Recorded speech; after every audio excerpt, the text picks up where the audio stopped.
네, 반갑습니다. 저 신승호 간사라고 합니다. 지금부터 사후검증 대응 요령이라고 해서 대응 서류랑 그 서류의 작성 방법에 대해서 말씀을 좀 드리도록 하겠습니다. 일단 바로 시작하게 돼서 상당히 좀 힘드실 텐데요.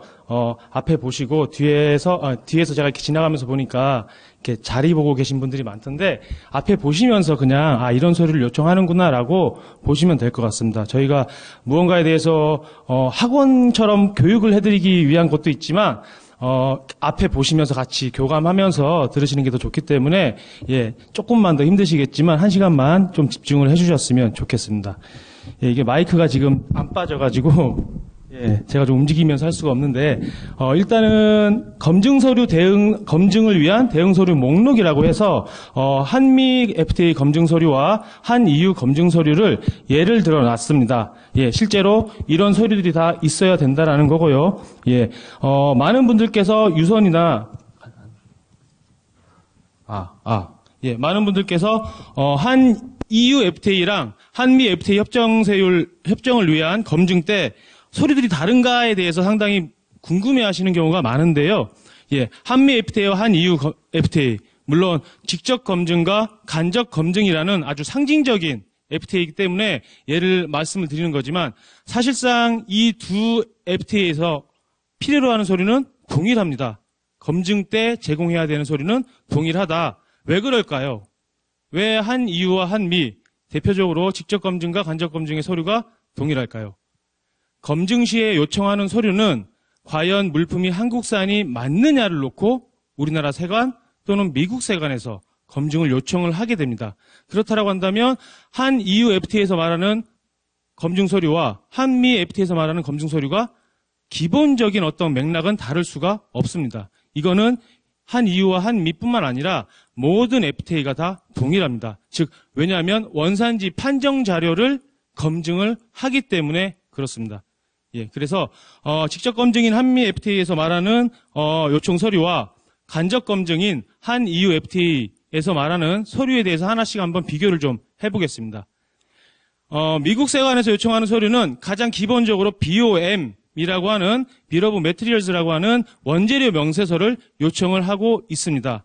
아마 내부적으로 BOM을 갖고 계신 회사들도 계실 거고요. 아니시면 별도로 수기로 만드셔야 되는 분들도 계실 겁니다. 그런데 ERP에서 다운받으시는 그런 아까 목록 보니까 비교적 규모가 큰 업체에서도 오신 분들이 계신데 ERP에서 다운받는 그런 회계 자료로는 FTA에서 말하는 BOM을 구현할 수가 없습니다. 왜냐하면 BOM에는 회계 프로그램에서 쓰는 BOM에는 매입 단가가 나와 있고 거래처가 나와 있고 이 정도 선에서 아마 그칠 거예요. 물론 가격 정보는 더 많겠지만 그런데 HS FTA에서 말하는 BOM에서는 원재료에 HS 코드가 있어야 되고요. 그리고 원산지가 또 기재가 돼야 됩니다. 원산지까지. 제가 FTA 관련해서 컨설팅을 많이 하다 보면 ERP나 셉을 다운로드 받아 보면 HS 코드나 원산지가 기재가 되어 있진 않습니다. 만약에 그런 섹터가 있다 하더라도 별도로 기재를 하셔야 되고 대부분 다 공란으로 되어 있는데 FTA에서 말하는 그런 BOM 검증 시에 제공돼야 될 BOM은 일반적인 회계 장부에 원산지와 HS 코드까지도 다 기재가 된 서류가 있어야 된다라는 거죠. 그 다음에 원산지 증명서, 당연히 원산지 증명서가 있어야 되겠죠. 원산지 증명서 적용권에 대한 검증이었기 때문에 그 다음에 제조 원가 자료라고 되어 있습니다. 제조 원가 자료. 우리는 CTH 세번 변경 기준으로 원산지를 판정했는데 왜 제조 원가 자료를 제공해야 됩니까? 라고 물어보시는 분들도 상당히 많습니다. 근데 미국 세관에서 경우에 따라서 만약에 세번 변경 기준으로 원산지를 판정했다라고 하면 제조 원가 명세서를 제공하지 않도록 하는 곳도 있고요. 그렇지 않고 그럼에도 불구하고 제출을 해라라고 하는 곳이 있습니다. 실제로 대응을 해보면 세번 변경 기준으로 원산지를 판정했다. 그러니 제조 원가 명세서나 BOM 제공 시에 단가나 가격 부분은 생략해도 되겠냐라고 협의를 꼭 거치셔야 됩니다. 하지만 제조 원가 명세서는 기본적으로 다 가격은 블랭크 처리나 이렇게 삭제를 하시더라도 제공이 되어야 된다라고 아시면 될 것 같습니다. 그 외에도 이제 생산 공정도, 제조 공정도라고 하는 표현입니다. Production and Manufacturing Records라고 해서 제조공정도, 왜 제조공정도를 요청을 할까요? 원산지 검증 서류로. 실제 한국에서 생산이 된 게 맞느냐를 보겠다는 거죠. 예. 물품의 원산지는 일반적으로 FTA 협정에서 제외하고 있는 그런 공정들이 있습니다. 단순하게 포장을 했다거나 포장을 바꿨다거나 내지는 절단했다거나 이렇게 물품의 성질을 변경시키지 않는 작업들은 불인정 공정이라고 하고 있습니다. 불인정 공정. 예를 들면 아이폰, 핸드폰을 한 컨테이너로 갖고 수입을 합니다. 이거를 아이폰을 하나씩 다 소분을 했어요. 그렇게 되면 원산지가 바뀔까요? 그런 공정들은 안 바뀌겠죠. 그래서 이렇게 제조공정도를 필요로 하는 이유는, 요청하는 이유는 실제로 수출국, 즉 우리나라의 수출자가 물품을 제조했는지를 확인하고 그 제조공정에 불인정 공정, 물품의 원산지 지위를 변경시키지 않는 그런 크게 중요하지 않는 공정이 수행된 게 아닌지를 확인하기 위해서 생산 공정도, 제조 공정도를 요청을 하고 있습니다. 그 외에도 발주서라고 해서 퍼체이스 오더를 요청을 하는데요. 이러한 발주서는 실제 수출된 물품의 발주된 게 맞는지 거래 관계를 확인하기 위해서 요청을 한다라고 보시면 될 것 같습니다. 그 외에도 선적 서류가 있고요. 원산지 확인서라고 하는데 미국에서는 에피데빗이라는 그런 명칭으로 사용이 되고 있습니다. 에피데빗. 미국 같은 경우는 이미 많은 나라들과 FTA와 유사한 그런 제도를 다 채택하고 활용하고 있기 때문에 국내에서 제조된, 국내 거래되는 물품에 대한 원산지를 확인할 수 있는 서류, 대표적으로 이 에피데빗이라고 보시면 되겠습니다. 그래서 일단 미국 세관에서 요청하는 가장 기본적인 서류 포맷은 앞에서 보시는 바와 같이 원재료 명세서 BOM, 그다음에 증명서, 제조원가 자료, 제조공정도, 발주서, 선적서류, 원산지 확인서가 있다. 여기에 국한되는 게 아닙니다. 수출 물품에 따라서는 더욱더 많은 서류를 요청을 할 수도 있습니다. 예를 들면 화학이다. 화학산업, 화학 물품을 수출했다라고 한다면 어떤 자료를 또 요청할 수 있느냐 하면 MSDS도 요청을 할 수가 있습니다. 예. 그리고 만약에 의류다라고 한다면 여기에 또 추가해서 작업일지라든지 생산일지라든지 여러 가지 서류들도 요청을 할 수가 있습니다. 그리고 또 식품 같은 경우는 또 어떤 서류가 있을 수 있을까요? 예를 들어서 김이다라고 한다면 우리가 많이 사용하는, 많이 먹는 양반김, 대표적으로 양반김이다라고 한다면 물김 수매 확인서라든지 여러 가지 서류들을 또 요청을 할 수 있습니다. 즉 여기 나와 있는 제가 기재해드린 이 서류는 가장 기본적인 서류다라고 보시면 될 것 같습니다. 그러면 미국 세관, CBP에서 요청하는 서류 외에 우리나라 세관에서 또 요청하는 서류는 어떤 게 있을 수 있을까 한번 보겠습니다. 검증, 미국 우리나라에서 요청하는 서류를 말씀드리기 전에 검증은 크게 FTA 협정에 따른 검증이 있을 수 있고요. 두 번째로는 우리나라 국내법에 따른 검증이 있을 수 있습니다. 검증은 두 종류다라고 크게 그냥 쉽게 생각하시면 될 것 같아요. FTA 협정에 따른 검증이 있을 수도 있고 우리나라 세관에서도 검증을 할 수 있다라고 보시면 되는데 한국관세청 요청 서류라고 했습니다. EU는 간접 검증이기 때문에 EU 수입국에 있는 EU 현지 세관이 우리나라 수출자에게 직접 검증을 하지 않습니다.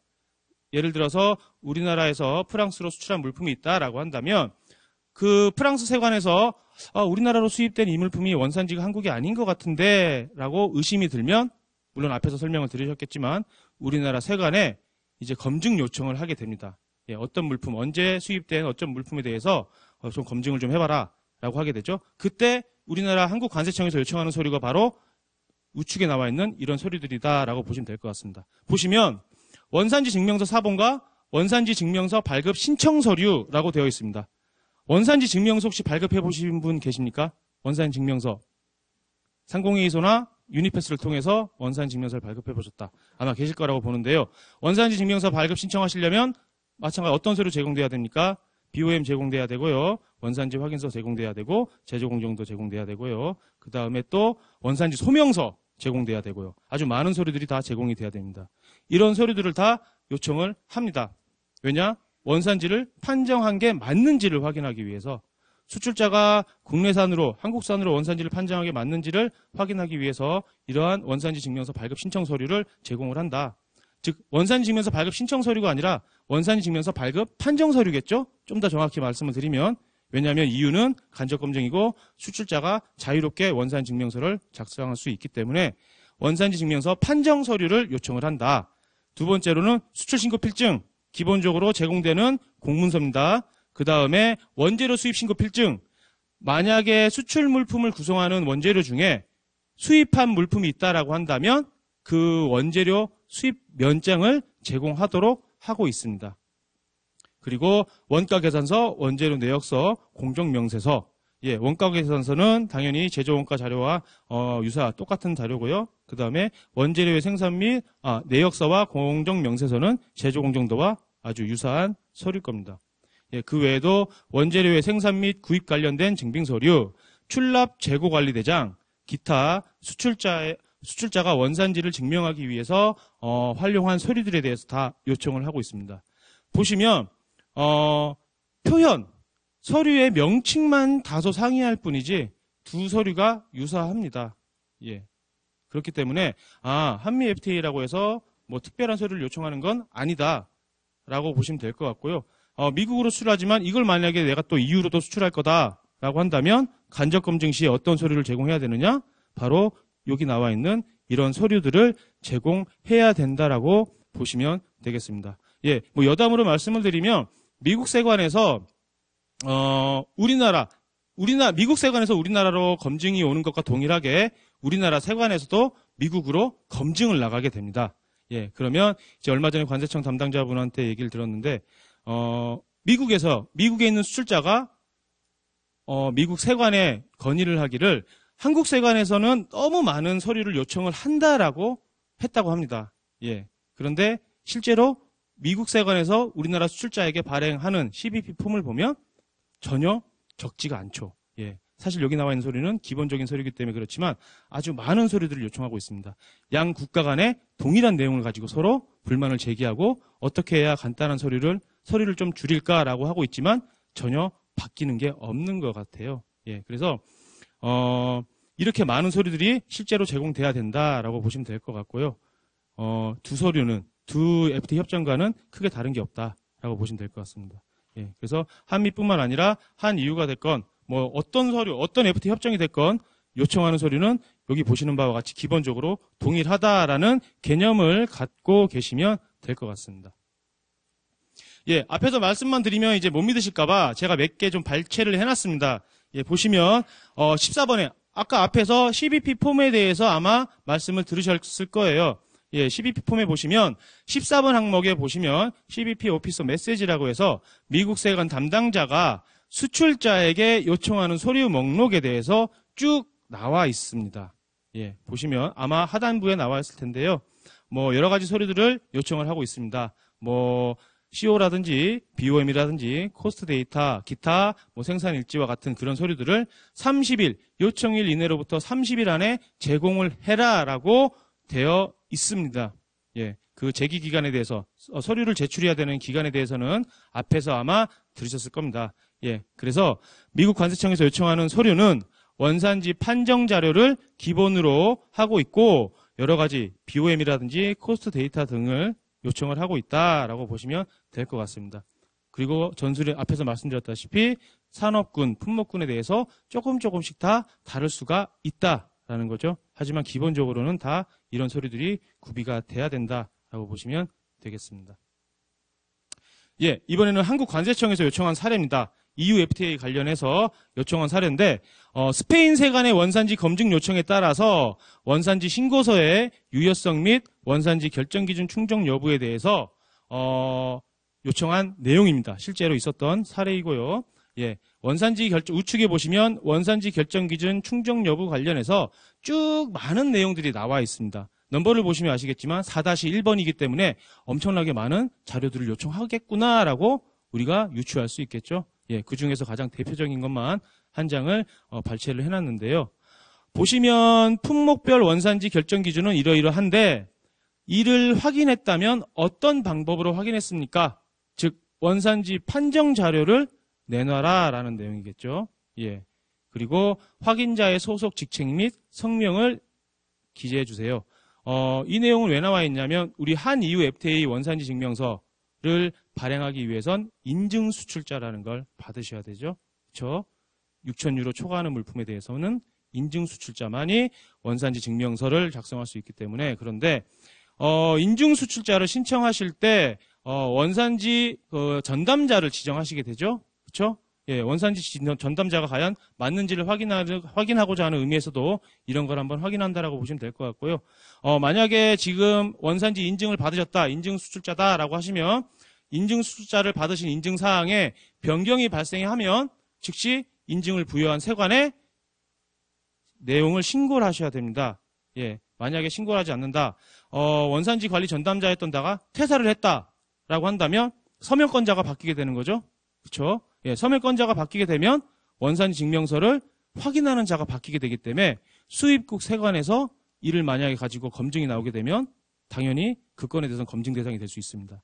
그렇기 때문에 만약에 원산지 인증 수출자 인증을 받으신 업체에 한해서만 말씀을 드리지만 인증을 받으신 업체가 전담자가 만약에 변경이 됐다라고 한다면 반드시 관할 세관에 인증을 부여한 세관에 신고를 하셔야 된다라고 보시면 될 것 같습니다.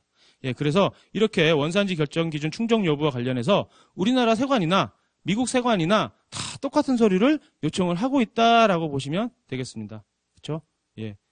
EU에서 우리나라 세관이 이런 서류를 요청한다라고 한다면 중국은 간접 검증인데 우리나라 세관에서 검증이 나오면 어떻게 요청할까요? 동일하겠죠. 예. 우리나라에서도 어느 정도 데이터베이스가 있고 과거에 원산지를 검증했던 그런 사례를 바탕으로 해서 새로운 FTA가 발효가 되면 검증을 하게 될 겁니다.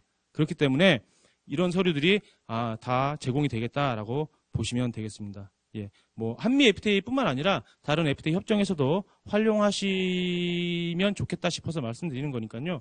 예, 알아두시면 될 것 같습니다. 예, 그래서 사후검증 대응 서류로 그럼 이제 어떤 서류가 있느냐? 아까 제가 사후검증을 대비하기 위해서는 원산지 판정 자료를 구비하고 있어야 된다라고 말씀을 드렸죠. 예, 그 원산지 판정 자료에는 원산지 소명서라는 게 있고요. 제조공정도, 원재료 내역서, 원산지 포괄 확인서, 거래명세서와 세금계산서, 제조원가 명세서, 수출서류, 선적서류 및 수출신고 필증, 수출면장이 있어야 된다라고 보시면 되겠습니다. 첫 번째 나와 있는 원산지 소명서라는 게 있습니다. 예, 많은 분들께서 이제 개념을 조금 혼동하시는 게 원산지 소명서가 있고요. 원산지 증명서가 있고요. 원산지 포괄 확인서가 있습니다. 예, 세 가지 다 서류를 어떤 개념인지에 대해서 다 알고 계셔야겠죠. 예, 원산지 소명서는 말 그대로 수출자가 이 물품의 원산지는 한국산이 맞다라는 걸 소명하는, 입증하는 서류입니다. 즉 원산지 증명서와는 별개로 원산지를 소명한다, 수출자가 라는 서류를 말하기 때문에, 그리고 근거법령은 우리나라 특례법, FTA 특례법에 따라서 요청을 하는 서류입니다. 그래서 수출자라고 한다면 이 원산지 소명서를 반드시 갖고 계시는 게 좋고요. 경우에 따라서는 물품을 공급하는 업체한테도 원산지 소명서를 요청하는 업체들이 있습니다. 예를 들면 내가 국내에 물품을 공급한다, 납품한다. 근데 공급을 받는 자가 이 공급한 자에게 원산지 소명서를 또 요청할 수가 있습니다. 예, 경우에 따라서는 그렇게도 사용되고 있다라고 보시면 될 것 같고요. 원산지 소명서는 양식이 바뀌었습니다. 예, 최근에 바뀌었어요. 그래서 지금 현재 시점 이후로 수출하는 물품에 대해서는 원산지 소명서를 보관하시되 새로운 양식에 맞게끔 보관을 하시는 게 좋습니다. 예, 원산지 소명서는 저희 FTA 종합지원센터 홈페이지에 들어오시거나 아니면 관세청 FTA 포털에 들어가시면 최신 버전으로 다운받으실 수 있으시니까요. 예, 과거에 원산지 소명서 구양식을 쓰셨다라고 한다면 신양식으로 바꾸시는 게 좋을 것 같습니다. 그래서 보시면 가장 중요한 건 바로 맨 마지막에 나와 있는 원산지 판정 서류는 직접 검증 시 제공 서류와 간접 검증 시 제공 서류가 다 동일한 서류들이다라고 보시면 될 것 같습니다. 예, 이제 사후검증 대응 서류 구체적인 방안으로 이제 BOM이라는 거에 대해서 말씀을 드릴 텐데요. BOM, 그래도 이제는 BOM에 대해서 많이들 좀 알고 계시는데요. BOM이 어떤 건지에 대해서 아직도 모르시는 수출자분 내지는 공급업자분이 많으십니다. 예, 영세한 업체 같은 경우도 특히 BOM이 뭔지에 대해서 자세히 좀 개념에 아직까지 안 와닿으시는 분이 계시고, 실제로 나는 뭐 회사에 근무하시는, 수출기업에 근무하시는 분이라 하더라도 관련된 업무가 아니면 BOM이 뭔지에 대해서 모를 수가 있습니다. 주로 FTA를 담당하시는 분들은 해외 영업이나 아니면 뭐 이런 쪽에 다 대부분 근무를 하시는데 이러한 BOM은 파이낸스나 회계팀에서나 다운받을 수 있는 자료이기 때문에 영업팀에 있는 내가 BOM을 달라라고 하면 상당히 당황해 하시죠. BOM이 뭐죠? 라고 말씀을 하십니다. 예, 그런데 BOM이라는 건 물품의 원재료 내역서 말 그대로 내가 수출한 물품의 원재료들이 어떤 게 있고 이들의 가격이 어떻게 되며 원산지는 또 어떻게 되는지 그리고 어디서 구매했으며 얼마나 투입됐는지에 대한 내용입니다. 예, 물품에 대한 기본적인 자료죠. 그렇죠? 예, 그렇기 때문에 만약에 수출 물품에 BOM이 없다? 말이 되겠습니까? 안 되겠습니까? 안 되겠죠. 그렇죠? 그렇기 때문에 만약에 관세청이나 아니면 미국 세관에 BOM이 없습니다라고 얘기하면 이해를 못하죠. 그렇죠? 예, 왜 BOM이 없어? 라고 대묻습니다. 왜냐하면 수출 물품을 구성하는 원재료들이 쭉 나와 있고 단가가 나와 있고 소요량이 나와 있기 때문에 기본적으로 BOM은 있어야 된다라고 보시면 되고 다만 앞에서 말씀드렸다시피 이번에 숫자 2번에 제가 표시해 드렸던 대로 HS 코드라는 게 FTA에서 말하는 BOM에는 기재가 되어 있어야 됩니다. 예. 그리고 오리진도 역시 마찬가지로 기재가 되어야 될 거고요. 이렇게 BOM을 딱 보시면 세번 변경 기준을 충족하는지 아니면 부가가치 기준을 충족하는지 계략적으로나마 판단이 가능합니다. 예. 그래서 BOM은 기본적인 서류일 뿐만 아니라 수출하는 물품에 대한 기본적인 서류뿐만 아니라 원산지를 판정할 수 있는 대표적인 서류에 해당하므로 반드시 BOM을 갖고 계셔야 된다라고 보시면 되는데요. 이 BOM에는 별도의 양식이 없습니다. 예. 왜냐하면 우리가 ERP나 이런 곳에서 도전이나 이런 곳에서 다운받는 ERP 물론 양식은 있겠지만 그 양식을 그대로 사용할 수는 없다라고 아마 말씀을 드렸잖아요. 앞에서. 그렇기 때문에 별도로 수작업으로 하시는 게 번거로우시겠지만 필요할 수도 있습니다. 만약에 내가 근무하는 회사는 정말 큰 회사고 뭐 ERP를 상당히 세련되게 구축해서 모든 걸 다 매입 원장부터 시작해서 다 수부를 타고 넘어올 수 있게끔 세팅이 되어 있다라고 하더라도 HS 코드나 이런 곳에 대해서는 기재를 또 따로 하셔야 될 거예요. 만약에 ERP가 없다라고 한다면 수출하는 물품별로 별도로 BOM을 관리를 하셔야 됩니다. 이걸 갑자기 하시려면 상당히 힘들어질 수가 있어요. 예, 그렇기 때문에 지금부터라도 미리미리 BOM에는 이러이러한 내용들이 들어있기 때문에 직접 한번 만들어 보자라고 생각을 해보시면 될 것 같습니다.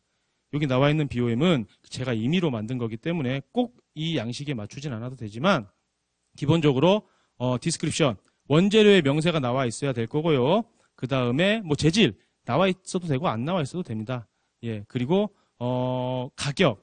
가격이 나와 있어야겠죠. 자, BOM에 나와 있는 단가, 가격은 우리 거래명세서, 공급받는 자로부터 받은 거래명세서에 있는 가격과 동일해야겠죠. 그렇죠? 예. 만약에 BOM에는 2,000원이라 기재되어 있던 게 거래명세서 보니까 1,000원이다 라고 기재가 되어 있다. 그리고 이를 미국 세관 내지는 우리나라 세관에 제공을 했다라고 한다면 이거는 잘못된 허위 자료가 되겠죠. 그렇기 때문에 아무리 원산지가 한국산이라고 다른 모든 정황을 봤을 때 충족한다 하더라도 인정받기가 어렵습니다. 만약에 부가가치 기준으로 원산지를 판정했다라고 한다면 더욱더 그 판정에 왜곡이 발생하겠죠. 가격이 틀렸다라는 건. 그렇기 때문에 소재비, 원가, 단가가 나와 있어야 되고요. 그 다음에 HS 코드, 원재료의 HS 코드까지도 아셔야 됩니다. 수출하는 업체시라고 한다면. 반대로 나는 국내 공급을 하는 업체니까 HS 코드를 몰라도 되겠네요?는 아니겠죠. 자, 제가 국내에서 물품을 제조한다 하더라도 그 제조업체는 또 원재료를 또 하나씩 다 구입하셔서 제조를 하실 테니까 원재료에 대한 HS 코드는 다 알고 계셔야 됩니다. 그런데 원재료 HS 코드는 원산지 확인서에 보면 나와 있죠. 공급하는 자로부터 받는 원산지 확인서에 HS 코드가 나와 있기 때문에 그 HS 코드를 반드시 BOM에 구현하도록 하셔야 되고요. 또 어떤 분들은 우리가 공급받는 그 업체는 60 넘으신 사장님이랑 사모님 두 분이서 하시는데 원산지 확인서 어떻게 받습니까? HS 코드가 뭔지도 모릅니다. 라고 하시는데 그렇지만 다 받으셔야 됩니다. 어쩔 수 없죠. 예. 받아야 제가 삽니다. 여기 계신 분들이 다 사는 거예요. 예. 그렇기 때문에 설사 공급하는 자가 영세하고 그렇다 하더라도 원산지 확인서는 다 받으셔야 되고 그 원재료들의 HS 코드도 다 알고 계셔야 된다. 그리고 이를 BOM상에 다 구현을 해야 된다라고 보시면 되겠습니다. 그리고 서플라이어라고 해서 거래처가 또 나와 있어야 되겠죠. 예, 단가와 세금 계산서를 보면 이 거래처가 실제로 있었는지 없었는지를 확인할 수가 있습니다. 예, 이런 거래처까지 기재해야 되는 이유는 실제로 원재료를 공급받는 게 맞는지를 확인하기 위해서 바로 이런 사항까지도 기재가 되어야 된다라는 거죠. 물품의 원산지를 판정하는데 이런 거래처가 왜 필요합니까? 라고 말씀을 하실 수도 있지만 원산지를 판정하기 위해선 실제로 이 업체로부터 물건을 산 게 맞는지, 내가 갖고 있던 내지는 중국산 원재료를 몰래 조달해가지고 이걸 투입한 게 아닌가라는 의심을 할 수 있기 때문에 이런 거래처라든지 세금계산서와 거래명세서도 다 구비를 하고 계셔야 된다라고 보시면 될 것 같습니다. 예, 그리고 근거 서류는 뭐 원산지 확인서인지 계산서인지 수입신고 필증인지 예, 기재를 해주시는 게 좋습니다. 없어도 되지만 가급적이면 기재를 해주시는 게 좋다라고 보시면 될 것 같습니다. 예, 그래서 만약에 우리는 BOM이 없다라고 하신다면 밑에 나와 있는 6가지 정보는 기본적으로 다 반영될 수 있도록 해서 BOM을 한번 만들어 보시면 될 것 같습니다. 아니시면 네이버나 다음에 BOM 쳐보시면 양식 나오죠? 예, 다운 받아보셔서 거기에 맞는 정보들 입력하시면 돼요. 예, 어떤 분들께서 이제 물어보시는데 저한테 이제 그 1380 전화를 통해서 이런 서류에 대해서 물어보시는 분들이 많아요. 예, 근데 제가 답변을 해드리기 귀찮아서가 아니라 그런 서류들은 사실 검색해보면 다 나오거든요. 그러니까 검색을 해보신 상태에서 이걸 어떻게 기재해야 되는지 모르겠습니다를 물어보시는 거랑 아예 이 서류가 뭡니까? 라고 물어보시는 거랑은 좀 차원이 다르죠. 그렇죠? 먼저 검색을 해보시고 이를 어떻게 활용할 건지에 대해서 전화를 주시면 좀 더 회사 전화 주신 분들의 어떤 그런 입장과 상황을, 거래 현황을 다 파악해서 안내를 해드릴 수가 있지만 다짜고짜 BOM이 뭡니까? 라고 물어보시면 상당히 당황스러울 때가 많습니다. 예, 그래서 혹시라도 구비 서류가 중에 궁금하신 게 있으시면 1380으로 전화 주시면 언제든지 답변이 가능하지만 기본적으로 한번 검색을 해보신 다음에 그 검색된 자료를 바탕으로 한번 확인해 보시고 전화를 주시면 좀 더 특화된 그런 답변 내지는 컨설팅을 받으실 수 있으니까요. 예, 이 BOM도 한번 검색을 해보시고 그 검색된 자료에 여기 나와 있는 내용이 좀 추가가 됐으면 좋겠다라고 하시면 추가를 하셔서 뭐 검토까지 요청하시면 저희 쪽으로 전화해서 메일로 보내주시면 검토도 가능하니까 그렇게 한번 활용을 해보시는 게 가장 좋습니다. 예, BOM은 반드시 있어야 되는 서류이기 때문에 예, 이 서류는 꼭 가셔서 구비를 하시면 될 것 같습니다. 그래서 BOM이 반드시 필요하기 때문에 제가 처음에 말씀을 드렸습니다. 그리고 BOM을 만들 때는 반드시 세금계산서나 거래명세서를 갖고 계시면서 다 일일이 매칭을 해보셔야 된다라는 거죠. 만약에 우리 회사는 수출 규모가 좀 크긴 큰데 단가가 매일 바뀝니다. 매입 단가가 맨날 바뀝니다. 라고 하시는 것도 있을 수 있습니다. 예를 들면 구리라든지 이런 천연 금속이라든지 이런 업체들 같은 경우는 매입 단가가 매번 바뀔 수가 있어요. 예, 근데 그런 매입 단가가 바뀌는 물품에 대해서는 어떻게 해야 되느냐? 사실 어떻게 해야 된다라는 명확한 기준은 없습니다.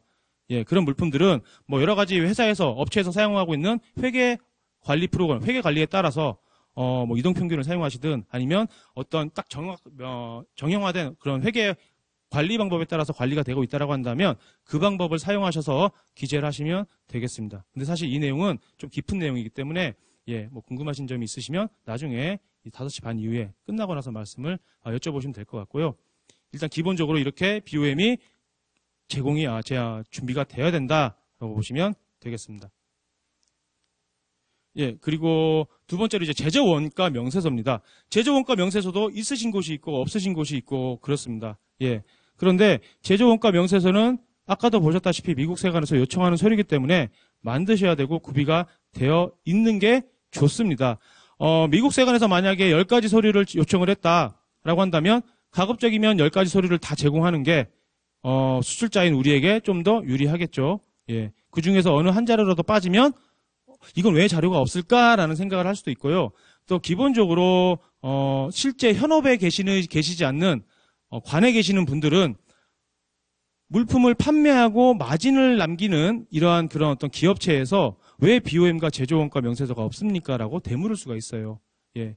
제조원가 명세서는 왜냐면 보시면 아시겠지만 제조원가 명세서라는 건 실제 물품을 제조한 그 원가와 판관비가 나와 있고 간접경비가 나와 있고 실제 판매 가격이 나와 있기 때문에 이런 내용들이 왜 관리가 안 됩니까? 라고 역으로 물어볼 수가 있어요.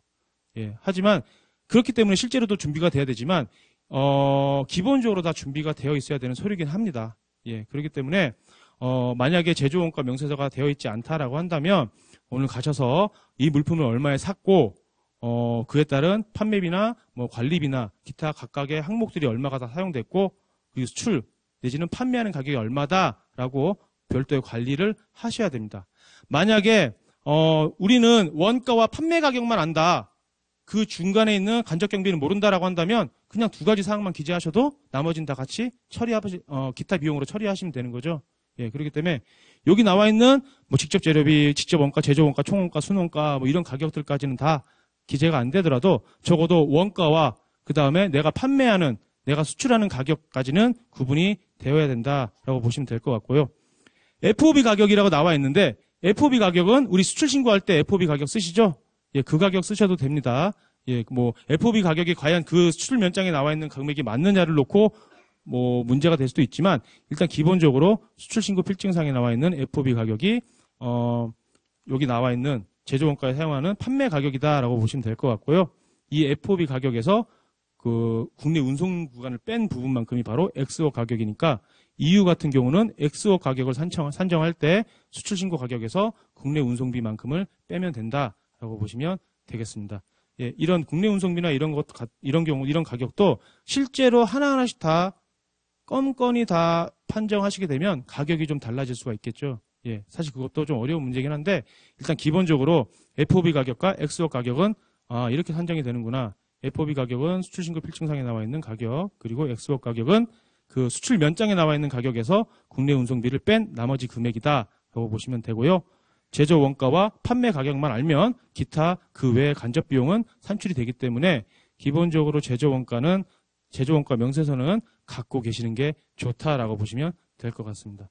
예, 제조 원가 명세서 관련해서도 우리나라 세관에서 보관하고 있는 자료가 있기 때문에 1380 전화 주시면 제공이 가능하고요. 원래는 오늘 그 사후검증 매뉴얼이라고 해서 저희가 그 배포를 하려고 했던 그 자료에도 나와 있었긴 한데 나중에 아마 웹상으로 협회 홈페이지 통해서 다운로드도 가능하실 거예요. 예, 그렇기 때문에 그때 한번 확인해 보시면 될 것 같습니다. 예, 그 다음에 여기 나와 있는 코스트 데이터, 이게 바로 제조원가 명세서라고 해서 나와 있는 내용인데요.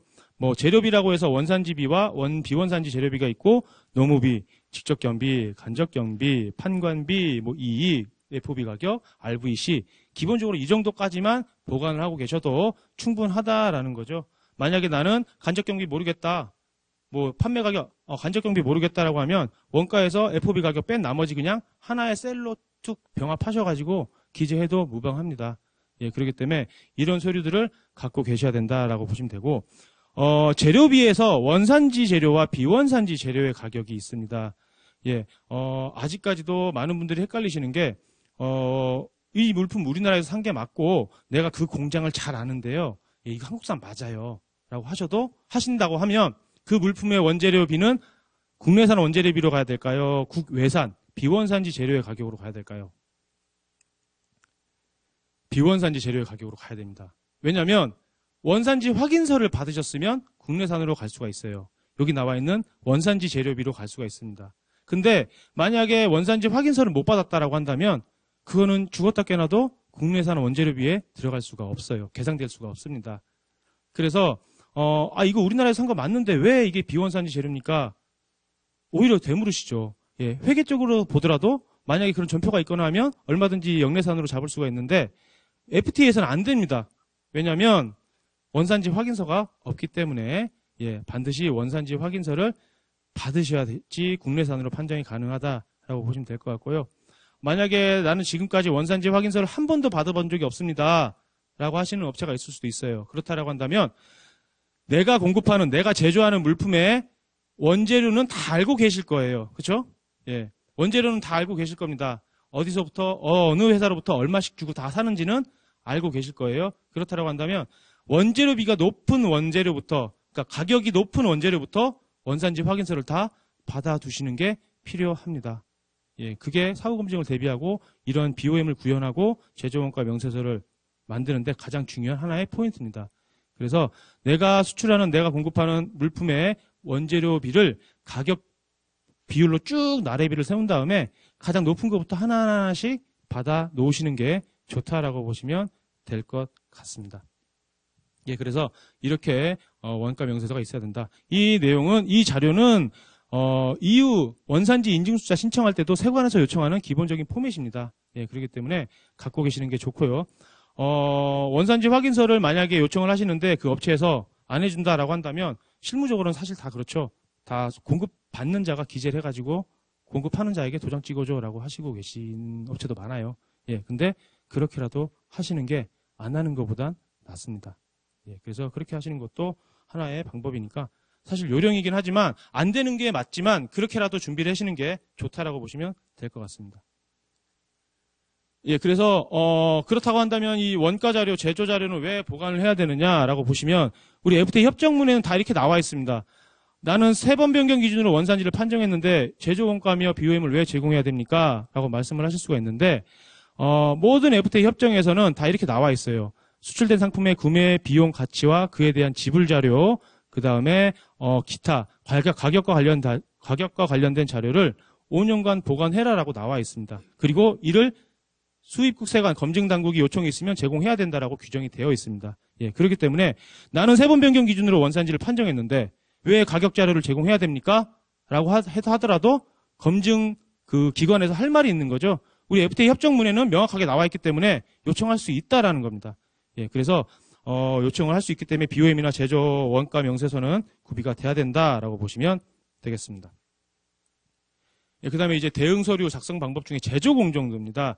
제조 공정도는 제가 아까 말씀드렸죠. 맨 처음에 어떤 물품, 실제로 수출국에서 물품이 생산이 되었는지를 확인하고 그 수출국에서 불인정 공정이 수행된 건 아닌지를 확인하기 위해서 제조 공정도가 필요하다라고 말씀을 드렸습니다. 예, 제조 공정도 또한 별도의 양식이 있는 건 아니죠. 예, 실제로 우리가 이런 물품을 이렇게 생산했습니다라고 설명을 하고 그 설명과 함께 투입된 원재료를 기재한 서류다라고 보시면 될 것 같아요.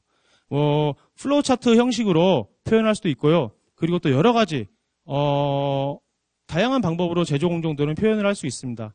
예, 그런데 만약에 섬유나 내지는 의류 쪽 업체 같은 경우는 상당히 제조 공정도가 다양해지겠죠. 복잡해지겠죠. 예, 외주를 줘야 되고 기타 염색이나 나렴 공정을 외부에 맡겨야 되고 하기 때문에 예, 그런 공정까지도 모두 다 제조 공정도상에 표현이 되어야 된다라고 보시면 될 것 같습니다.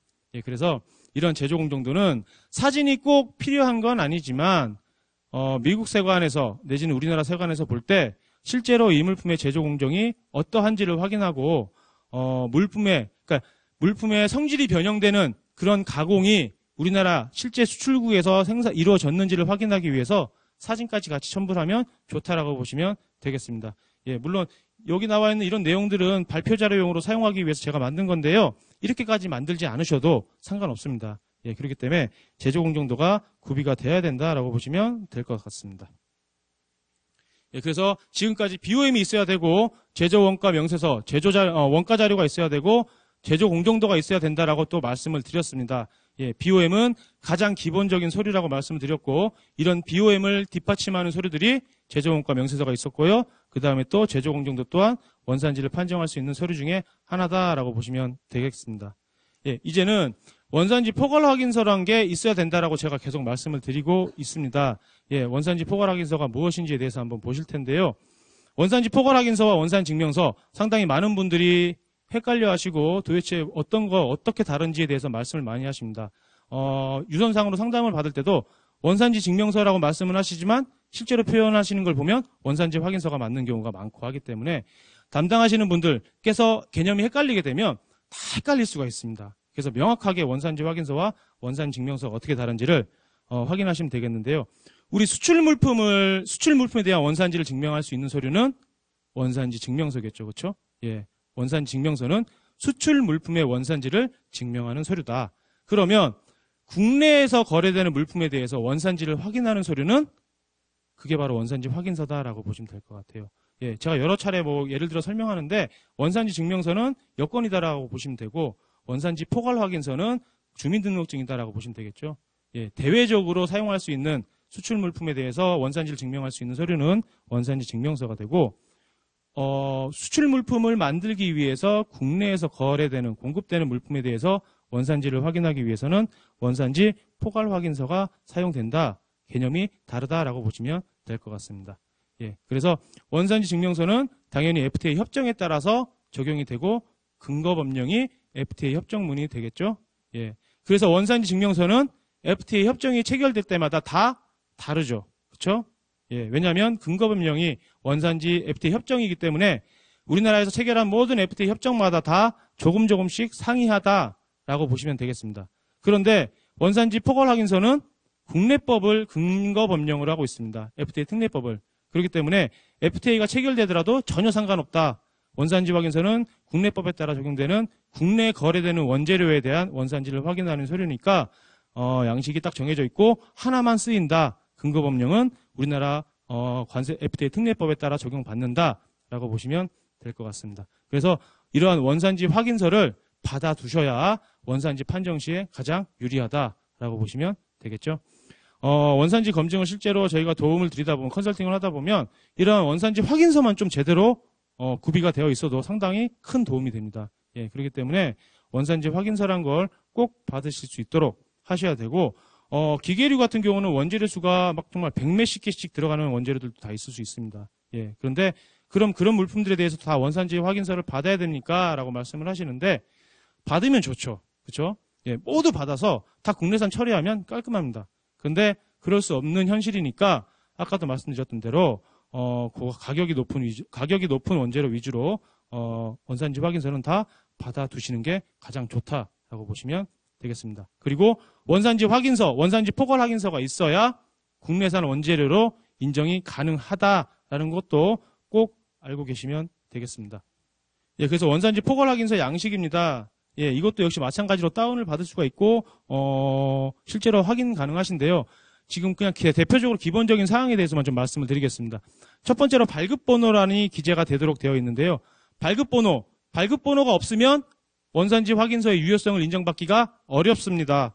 예, 그래서 발급번호는 반드시 기재가 된 상태로 받으실 수 있도록, 그리고 발급번호는 반드시 기재해서 공급받는 자에게 제공하실 수 있도록 하셔야 됩니다. 사실 별거 아닐 것 같지만 중요한 사항이니까 이 발급번호도 기재를 하셔야 되는데, 특별하게 발급번호로 뭐 써야 될 내용은 없습니다. 그날의 날짜를 쓰셔도 되고, 뭐 여러 가지 사항들, 뭐 내부적으로 관리하는 코드가 있으면 당연히 그 코드를 쓰면 되는 건데, 뭐 여기에 기재해야 된다라는 그런 명확한 건 없기 때문에, 예, 순번을 부여해서 관리할 수 있도록 하시면 되고요. 그 다음에 거래 당사자들의 정보를 기재를 합니다. 공급하는 자와 공급받는 자를 기재를 해야 되겠죠.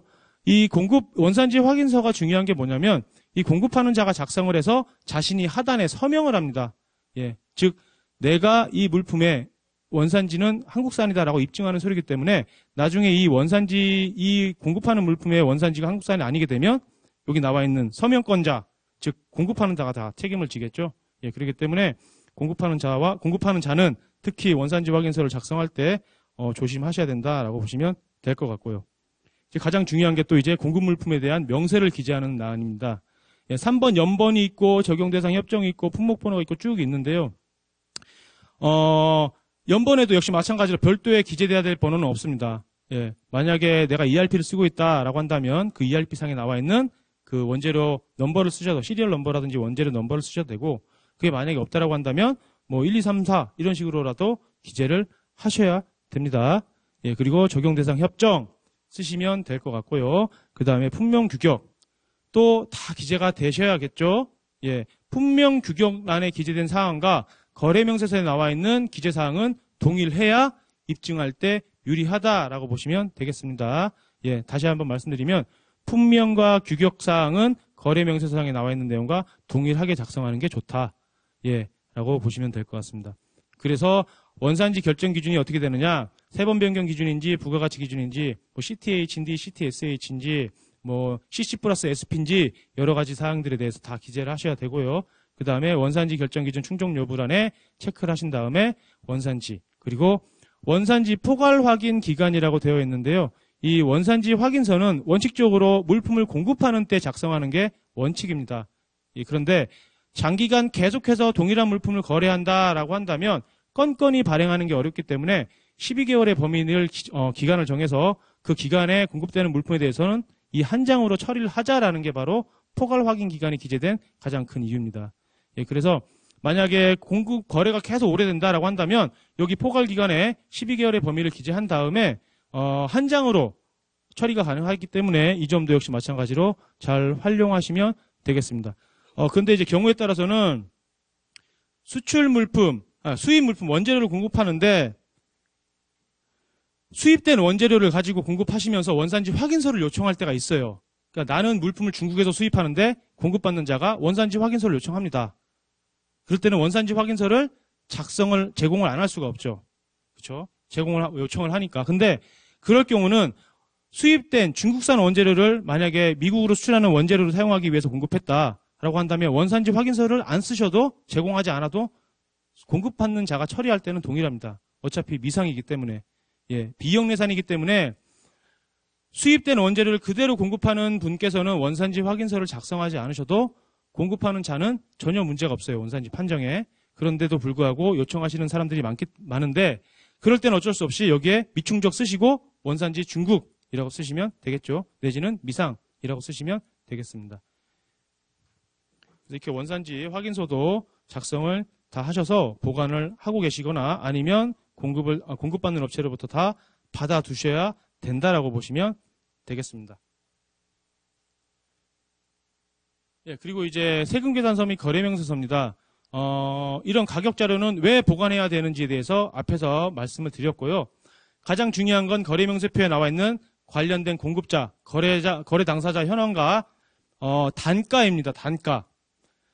아까 말씀드렸다시피 BOM에는 물품의 단가가 돼야 된다라고 말씀드렸었죠. 예, 이러한 단가를 확인하기 위한 자료로 거래명세서가 입증서류로 또 사용이 된다라고 보시면 되겠습니다. 그런데 세금계산서와 거래명세서 중에 좀 더 원산지 판정에 있어서 필요한 자료는 거래명세서다라고 보시면 되겠죠.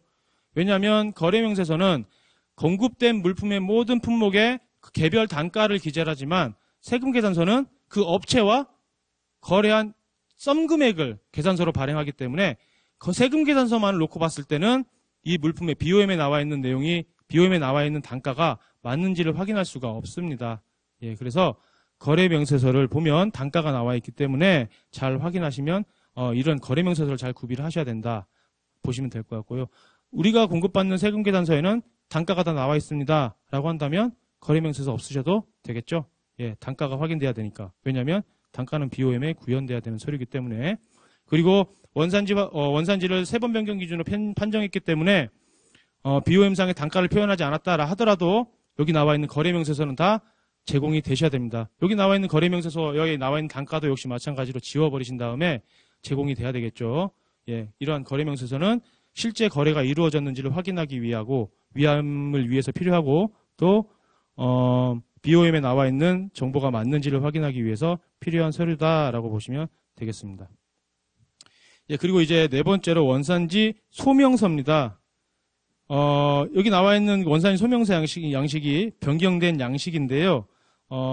원산지 소명서는 원산지 확인서와 BOM이랑 좀 여러 가지 내용들 섞어 놓은 것과 유사합니다. 보시면 첫 번째 수출자 생산자가 있고요. 물품 명세가 있고 원재료 명세서라고 해서 BOM상 내용 그대로 갖고 가시면 되는 사항들이 있습니다. 예, 그래서 이러한 원산지 소명서도 기본적으로 갖고 계셔야 된다라는 거죠. 예. 그래서 원산지 소명서도 역시 마찬가지로 한번 보시고 나서 이런 정보가 필요하구나.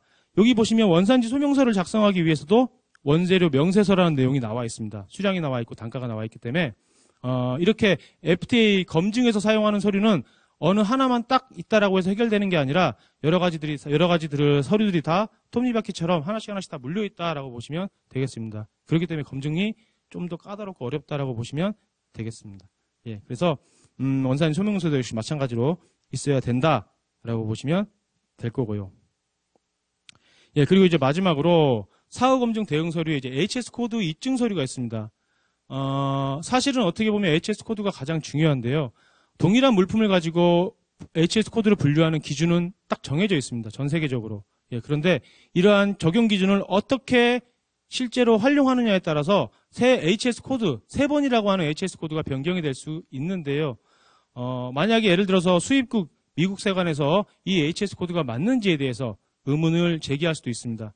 내지는 내가 수출하는 물품에 대해서 원산지 검증 자료를 제공할 때 우리가 수출하는 물품의 HS 코드는 이렇다. 왜냐하면 이는 이렇게 관세평가분류원, 우리나라 관세청으로부터 입증을 받은 서류다라고 시작을 하는 게 좋습니다. 그래서 그 HS 코드에 대한 원산지 결정 기준은 이러하고 이러한 원산지 결정 기준을 충족하기 위해서 우리는 BOM과 제조원가 명세서와 원산지 확인서와 기타 여러 가지 서류들을 제공한다라고 소명이 되면 논리적이나 흐름에 있어서도 딱 맞기 때문에 사실은 이러한 HS 코드 입증 자료를 구비하고 계시는 게 가장 좋습니다. 예, 이러한 HS 코드 입증 자료는 관세청 관세평가분류원을 통해서 신청이 가능하고요. 관세청 관세평가분류원에서 내려주는 이 회신문은 국문으로만 나오지 영문으로는 제공하지 않습니다. 예, 그래서 만약에 보관하고 계신다면 번거로우시겠지만 우측에 나와 있는 대로 조금 이렇게 영어로 번역하는 작업이 좀 필요할 수도 있다라고 보시면 되겠습니다. 하지만 있으면 좋다라는 거죠. 예. 그리고 이제 원재료 수불부 및 출하일지라고 되어 있는데요.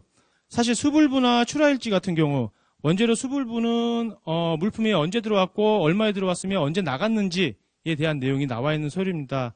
예, 이러한 수불부는 왜 필요하냐면 예를 들어서 내가 1000개를 매입을 했는데 원재료로 사용된 BOM을 보니 10,000개가 사용됐다라고 한다면 나머지 9,000개는 어디서 났느냐에 대해서 의문을 제기할 수가 있습니다.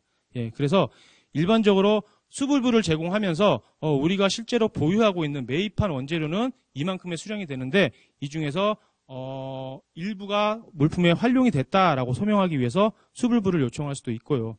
예, 그리고 마찬가지로 출하일지도 실제로 수출한 물품이 1000개인데 출하일지에 나와 있는 건 100개다라고 한다면 나머지 물품들은 다 한국산이 아니냐에 대해서 의심을 할 수가 있습니다. 예, 그렇기 때문에 이렇게 서류에 따라서 서류의 흐름에 따라서 내가 수출한 물품을 만들기 위해서 100개의 원재료가 쓰였고 이런 100개의 원재료는 수불부에 나와 있고 내가 판매한 1000개의 물품은 출하대장에 다 나와 있다, 관리가 되고 있다라고 보시면 되겠습니다. 그래서 이런 서류들이 다 필요하다. 실제로 미국 세관에서 요청한 서류고요. 섬유업체 같은 경우는 어떤 자료까지 요청을 했었냐면 과거에 초창기에는 급여 명세서까지도 요청을 했었습니다. 예. 그래서 그런 내용들이 있다라고 보시면 되겠습니다.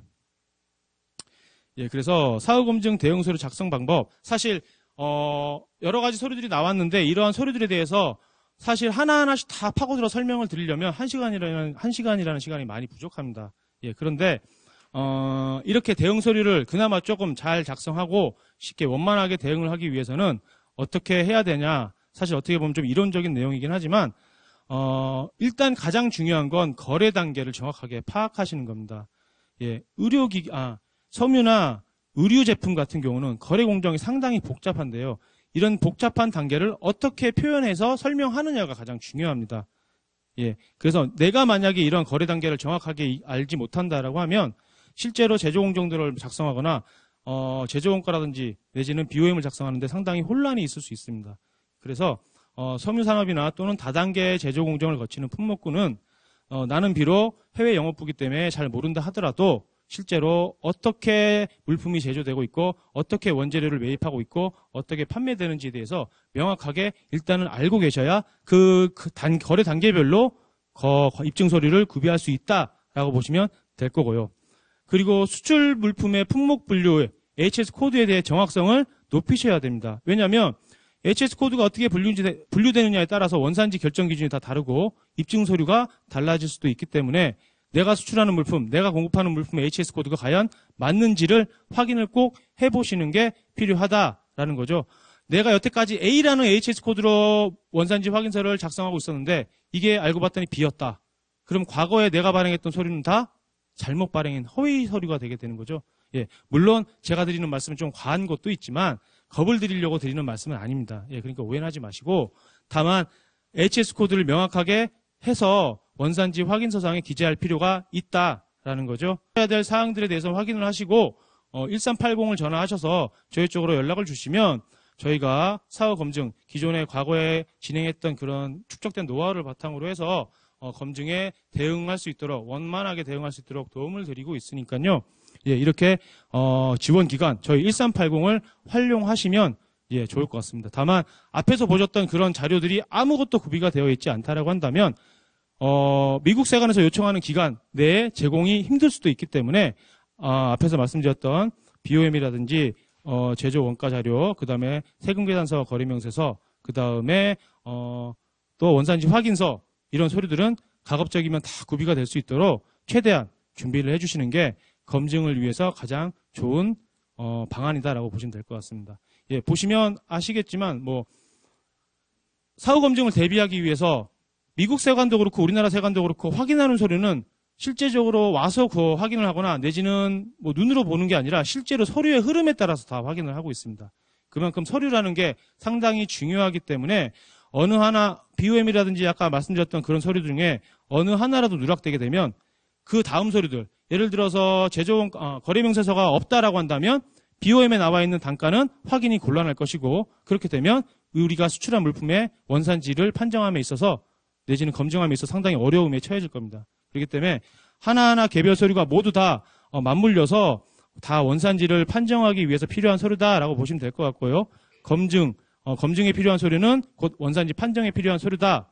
그렇기 때문에 원산지 증명서를 발행하실 때 서류를 잘 구비해 주시는 게 검증을 대비하는 방법이고 아까 앞에서 말씀드렸던 그런 기본적인 서류를 잘 구비하시면 FTA가 앞으로 100개가 FTA가 100개가 발효된다 하더라도 전혀 문제될 게 없다라고 보시면 될 것 같습니다. 예, 1시간 동안 고생 많으셨고요. 예, 또 추가적으로 궁금한 점 있으시면 이 세미나 끝난 다음에 말씀 주시면 도움드리도록 하겠습니다. 수고하셨습니다.